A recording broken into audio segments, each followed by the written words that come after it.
গোপালগঞ্জে জাতীয় নাগরিক পার্টি এনসিপির সমাবেশস্থল এবং গাড়িবহরে হামলার ঘটনায় আওয়ামী লীগ ও নিষিদ্ধ ঘোষিত ছাত্রলীগের ৩৭৪ নেতাকর্মীর বিরুদ্ধে মামলা দায়ের করা হয়েছে। এ মামলায় ২৪ জনকে গ্রেপ্তার করা হয়েছে।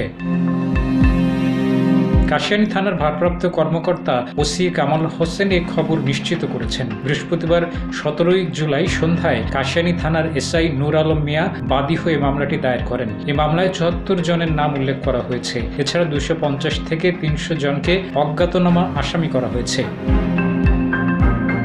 মামলার এজাহারে বলা হয়েছে, ১৬ জুলাই এনসিপির কর্মসূচি বাধাগ্রস্ত করতে আওয়ামী লীগ, ছাত্রলীগ এবং সহযোগী সংগঠনের নেতাকর্মীরা কাশিয়ানী উপজেলার মাঝরার মহাসড়কের উপর গাছ কেটে ফেলে যানবাহন চলাচলে বাধা সৃষ্টি করে। এছাড়া RICL TMX যুগের পর যুগ স্থাপনা থাকে মজবুত।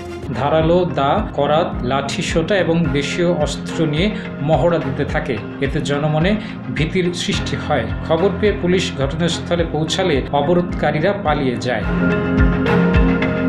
গোপালগঞ্জে এনসিপির সমাবেশকে কেন্দ্র করে হামলা সংঘর্ষের পর জারি করা কারফিউ শনিবার রাত ৮টা পর্যন্ত শিথিল করা হয়েছে। শনিবার সকাল ৬টা থেকে রাত ৮টা পর্যন্ত কারফিউ শিথিল রাখার সিদ্ধান্তের কথা জানিয়েছে গোপালগঞ্জ জেলা প্রশাসন।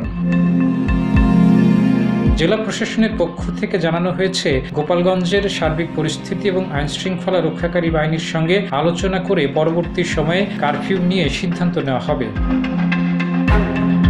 গত বুধবার এনসিপির সমাবেশকে কেন্দ্র করে শহরের বিভিন্ন এলাকায় দফায় দফায় সহিংসতার ঘটনা ঘটে। হামলা, অগ্নিসংযোগ এবং ককটেল বিস্ফোরণের পর জেলা ম্যাজিস্ট্রেট প্রথমে ১৪৪ ধারা জারি করেন। পরে পরিস্থিতির অবনতি ঘটলে ওই দিন সন্ধ্যা ৬টা থেকে কারফিউ জারি করা হয়। এনসিপির সমাবেশকে কেন্দ্র করে আওয়ামী লীগ ও নিষিদ্ধ ছাত্রলীগের সহিংসতার ঘটনা ঘটে। এতে ৫ জন নিহত হয়।